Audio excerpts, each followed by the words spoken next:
you ever tried robbing a nest, guarded by a predator that hasn't walked the earth for 65 million years? Well, I have.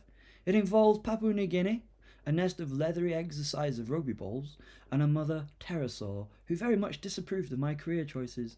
Now let's get one thing straight. Pterosaurs are not just dinosaurs, they're flying reptiles, and in certain circles we believe they never quite left.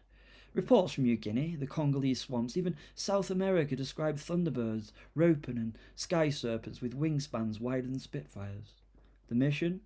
Retrieve an egg intact for the Cryptid Containment Division's biogenetics unit. Why? Because the last time we ignored rumours of extinct species, a bloody great black dragon set fire to Dover. Lessons were learned. Painfully.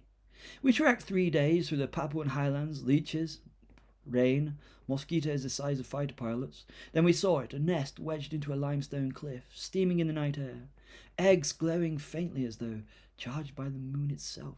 We rigged ropes and descended. That was when we heard it. A wing beat like a collapsing parachute. The brood mother had returned. She was magnificent. 30 feet of wingspan. Teeth like ivory bayonets. Eyes that glowed with something more than animal cunning.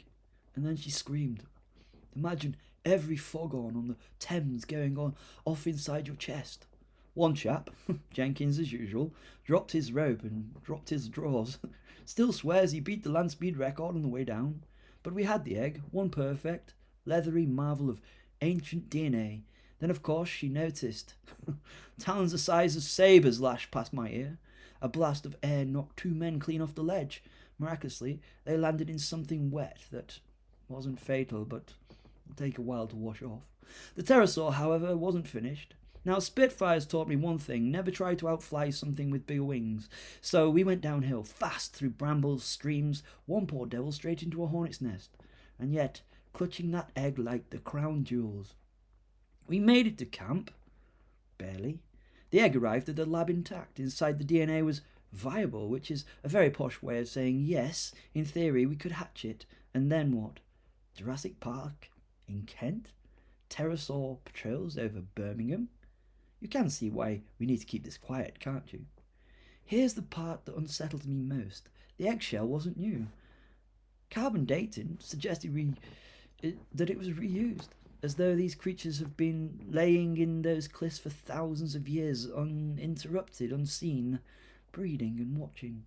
I've seen dragons, nixies, even the occasional werewolf, but there's something about a creature that was meant to stay extinct, and see it still soaring above the clouds, that chills me. So I ask you, what should be done? Destroy the DNA or bring back the kings of the skies? Please leave your thoughts below in the comments and subscribe for more classified field reports, and for heaven's sake, keep your eyes on the skies. You never know what's circling. Thank you.